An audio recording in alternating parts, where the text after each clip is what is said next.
All right, great to be back once again on your one-stop shop for anything sports business. Sport Exchange is the program, and I'm your host, Jide Olano.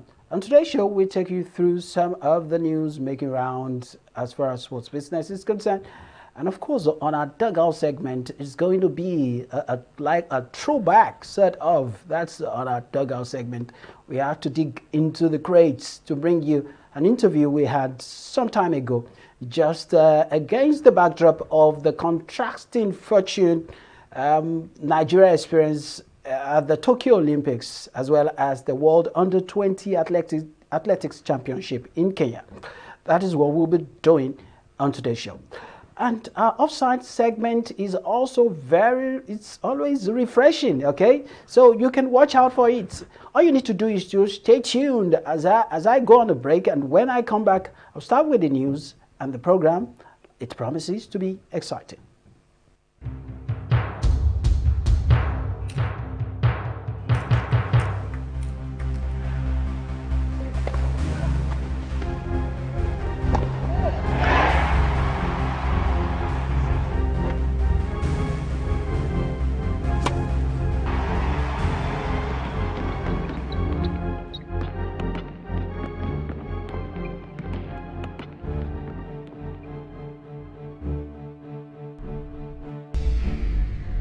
Fantastically finished. Welcome back, straight to the news. The maiden edition of Gifted Cheori Boxing Tournament has once raised the need to create a regular competition for amateur boxers in Nigeria. The tournament had over 100 boxers slug it out at the Federal Housing Authority field, Festac Town, Lagos, Nigeria. The report. For what seemed like a shock to many Nigerians, Nigeria failed to present a boxer to qualify for the just concluded Tokyo 2020 Olympics, and this has fueled several reactions. Some say this is because Nigerian boxers are not given deserved attention. As a way forward, US-based Nigerian boxer Gifted Cole has organized this boxing clinic for prospective boxers in Lagos. Boxers of different ages in the Festac area of Lagos slug it out, showcasing their talent in the ring in 15 main bouts. Cole, the organizer of the event, says the clinic is essential to scout and groom talented boxers in the grassroots. I know how hard it is for boxers to break through. I know how hard it takes to get to the limelight. So I know how hard it is whereby people don't really pay attention to boxers. People don't want to do things for boxers. So I've been there because I've been there okay, now I'm out of that situation. I don't want to leave these young boxers here in Lagos, here in Nigeria, just stranded just like that. That's why we're doing this, so we can help few boxers. The young boxers expressed excitement about showing off their skills in the ring. It was a wonderful fight. So it's just my first experience. So I believe that my next fight will be better than this one. I love the sports, I love the game, so I have passion for it. I want to use it as a career. I don't have anything. Once I know it's my job and it's my career, so I don't have the right to lose here. I must be a winner because I train every day for the fight. Stakeholders at the event urged the federal government to pay more attention to boxing in Nigeria, saying the sport is capable of putting the country on the map. For somebody to come out and do a boxing like this in this time around is not easy. So I praise that guy for what he's doing, and also we are going to move around from local government to local government to scout. We have what it takes to go to Olympics. We have what it takes to go to Olympics. We are just trying to tell our government that they should please come down to the grassroots and help with coaches to bring out the best. State government, especially the Lagos state government, they are trying their best in bringing out or showcasing our youth with God-given talent to box. They have all the opportunity, but be that as it may, there can still be room for improvement. For Nigeria to reclaim a glorious place in the world of boxing, the ring must witness consistent fights, which initiatives like this have set out to achieve. Abisola Adebayo, TV360 News. All right, Nigeria should be at every boxing event at the Olympics. You will agree with me. All right, now to football. The U.S. Department of Justice declared FIFA and other soccer bodies to be victims of corrupt former officials and said they should get more than $200 million from cash forfeited in a sprawling investigation. A first amount of $32.2 million will be paid into a World Football Remission Fund overseen by FIFA Foundation charity. Federal prosecutors says the forfeited money in a case unsealed in 2015 that led to more than 50 people on corporate entities being charged will now be under FIFA's control in Zurich, though it mostly never belonged to the World Soccer Body. The money was typically linked to bribes and kickbacks from broadcasting and sponsored deals for continental competitions in the Americas and national deals for World Cup qualifying games. More than $150 million was to be forfeited by Jose Hawila, the Brazilian marketing executive who has since died. His group of agencies had close relationships with South American soccer body CONMEBOL and North America's CONCACAF. And still talking football, Premier League clubs have made a decision not to release any player to feature for countries on England's red list in the World Cup qualifiers to be held in a few days' time. The announcement by World's richest league highlighted the escalating backlash FIFA is facing across soccer over its decision to overlook coronavirus-related quarantine requirements and concerns of clubs and leagues to squeeze in more World Cup qualifiers in the coming weeks. The Spanish league also says it will support any of its clubs that did not want to release players for international duty with South American teams. Unlike for other international fixtures during the pandemic, FIFA is no longer allowing exemptions for players to opt out of the trips if they are forced to quarantine on their return to countries to resume club duties. Club face FIFA sanction if they refuse to release players, as players from Africa and South America, whose confederations are involved in the World Cup qualifiers in the next few days, are mostly affected by this decision.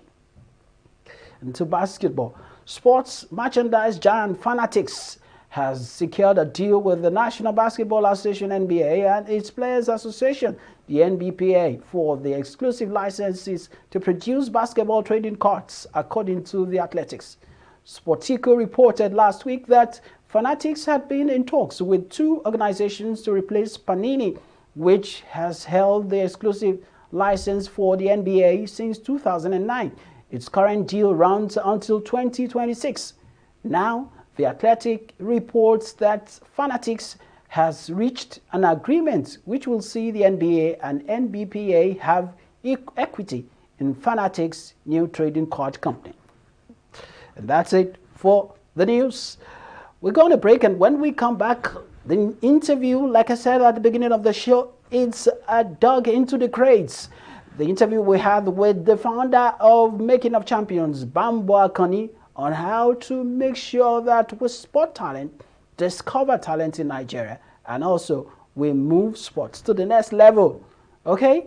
Against the backdrop of the contrasting fortune we had at the Olympics, Tokyo Olympics in 2020, as well as the World Under-20 Athletics Championship in Kenya, there is a need to get a blueprint, a policy on how to make sure that Nigeria's name is on the podium. We'll go on a break, and when we come back, when we return on the show, it will be time for that particular interview I had some time ago with Bambo Akoni on the Dugout segment.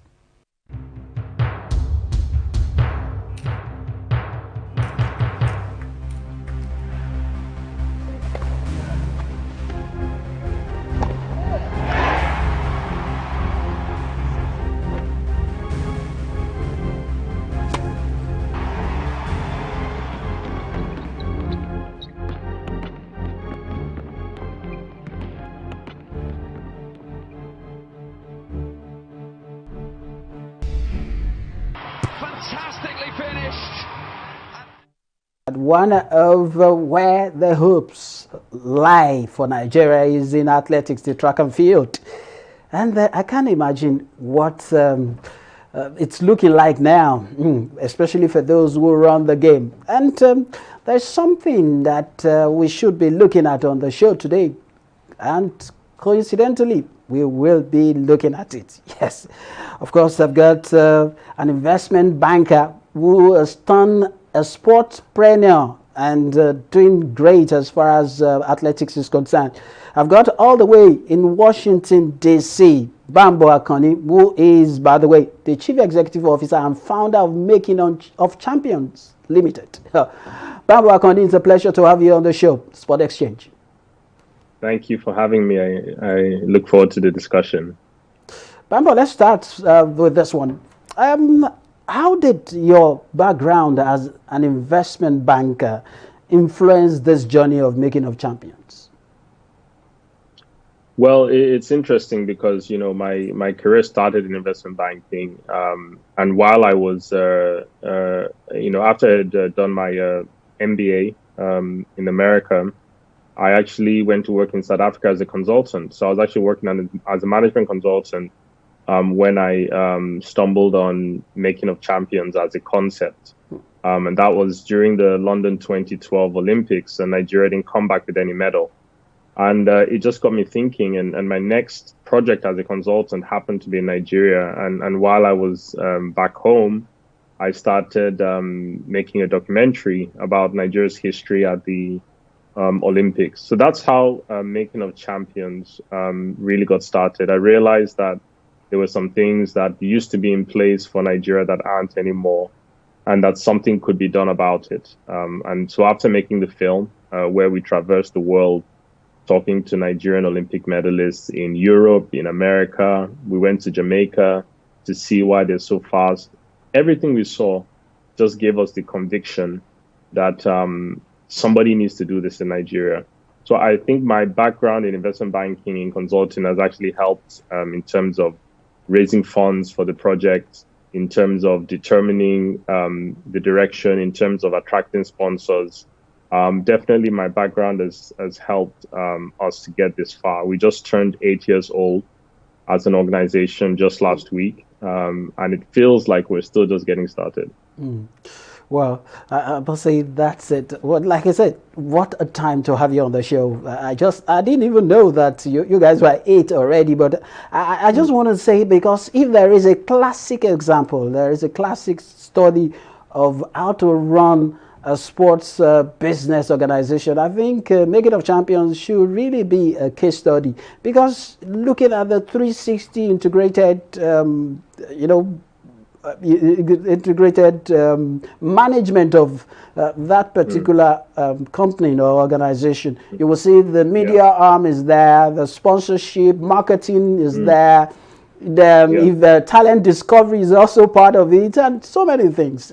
How do you manage to make sure that all these things are working and they're working together to complement each other?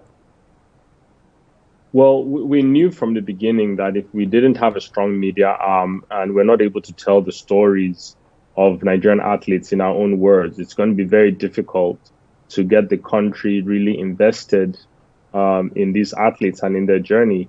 I talked about the film I made, Making of Champions: A History, a feature-length documentary. And that film carries footage of Nigeria's medal wins at the Olympics, but always from the eyes of somebody else, an Australian broadcaster or a British broadcaster or Canadian or US broadcaster. And the Nigerian team just happened to be mentioned because we were also winning relay medals along with the other teams. So it's really important that we tell our own stories.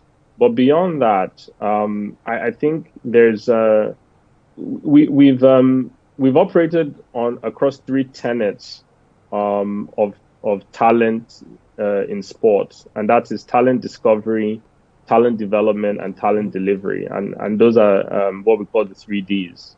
And in Nigeria, we tend to end in talent discovery. After the talent is discovered, we don't know what to do next, right? All right. But we decided that we must train the athletes, we must develop them, and we must get them to the world stage where they can deliver medals for the nation, right? So there's a whole, that's the 360-degree management approach that we use.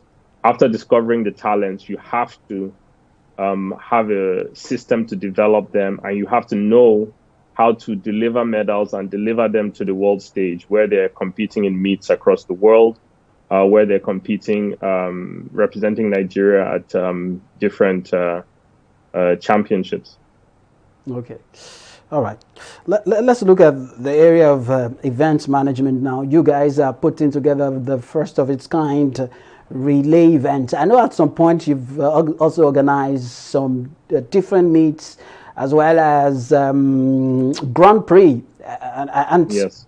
what does it take? Just run us through the experience and what actually informed this relay event that is coming up in a few days from now. Yes. Well, it's quite fascinating actually, because we've been organizing events every year since 2015 in Nigeria.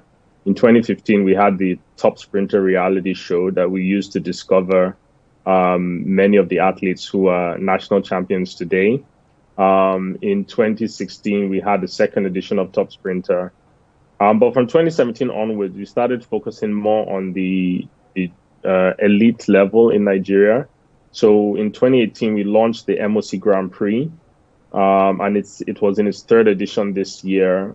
Bet King was the sponsor this year, and 2 athletes qualified for the Olympics from that event: Nigerian Grayson Wokocha and the Kenyan Ferdinand Omanyala. So it's a World Athletics recognized event in partnership with the Athletics Federation of Nigeria, and the relays, this will be our first edition of the MOC relays.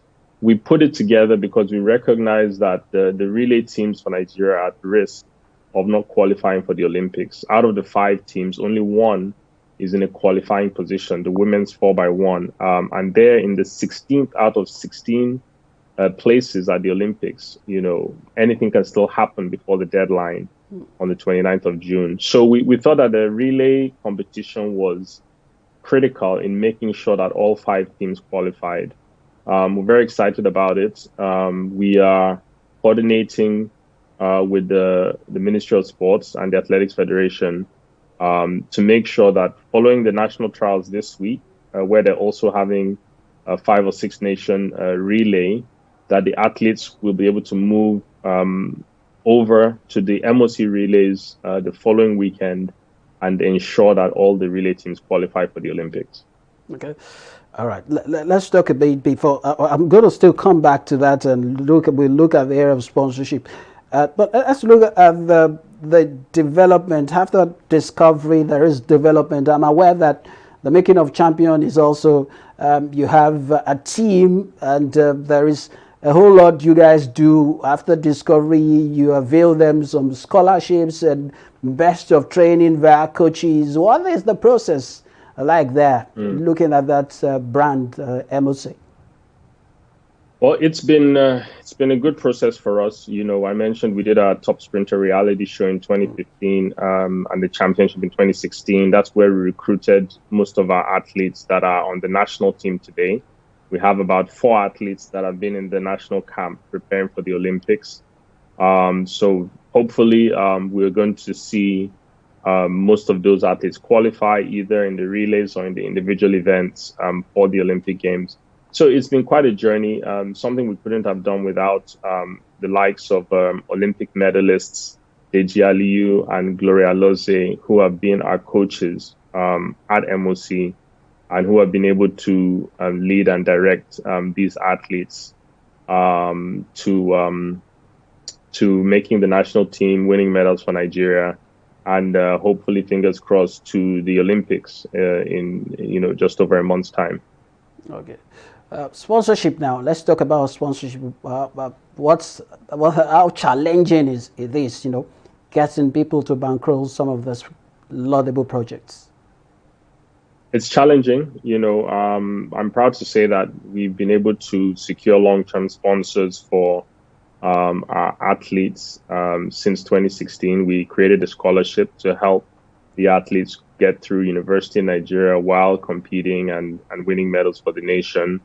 Companies like NNPC and SNEPCO, that's Shell, Arco Group, ND Western, Niger Delta. These are some companies that have awarded some of our athlete scholarships and helped us to really get this far with those athletes.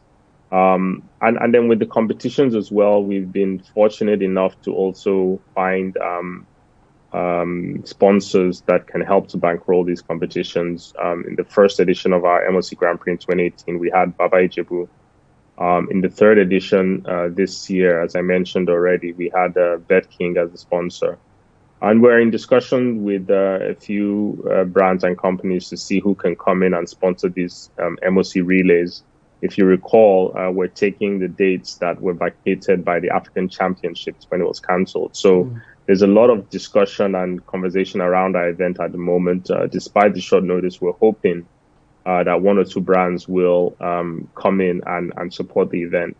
But all in all, sponsorship it's difficult, also because of the challenges that I think the Athletics Federation and Athletics in Nigeria has faced in recent times. And as you can imagine, where there's controversy, where there's crisis, sponsors tend to stay away from.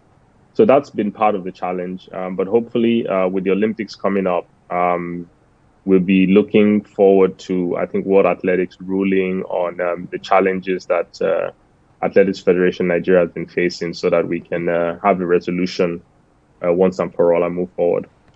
All right, but before I let you go, you just dropped that. I was going to ask you, how difficult, navigating your way in the murky waters of politics, of the politicking of the sport in Nigeria.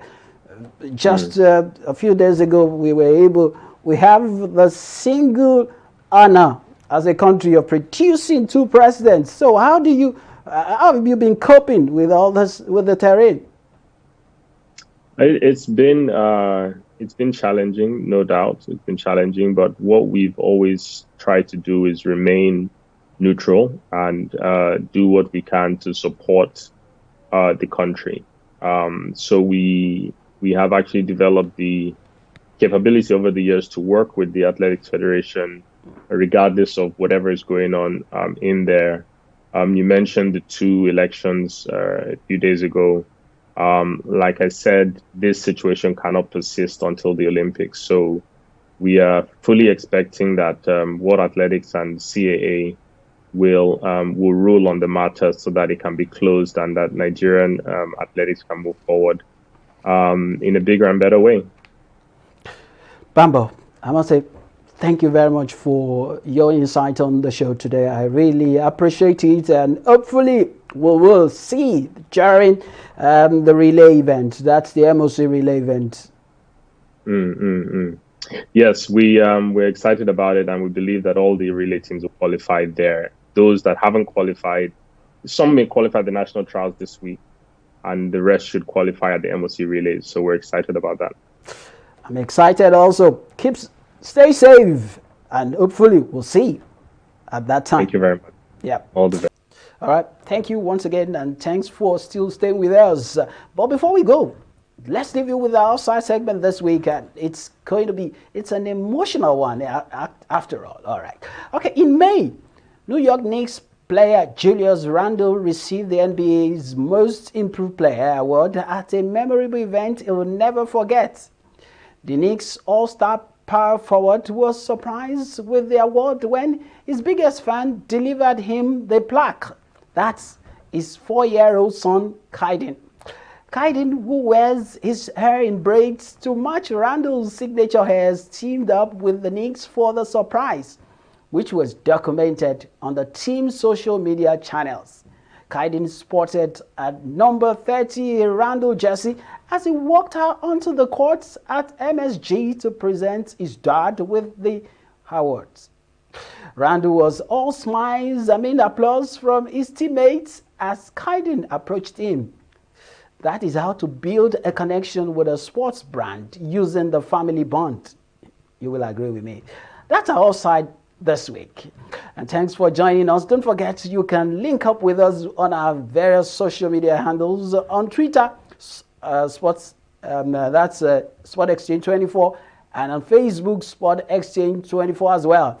And for those who want to subscribe to our channel on YouTube, it is TV360 Nigeria on YouTube. So you can subscribe so that you can be notified anytime we drop this exciting content. Okay, that's it for now. You can join me for another edition next time. Until I come your way, I'm yours truly today, tomorrow, and of the future is sports, business, Jide Olano.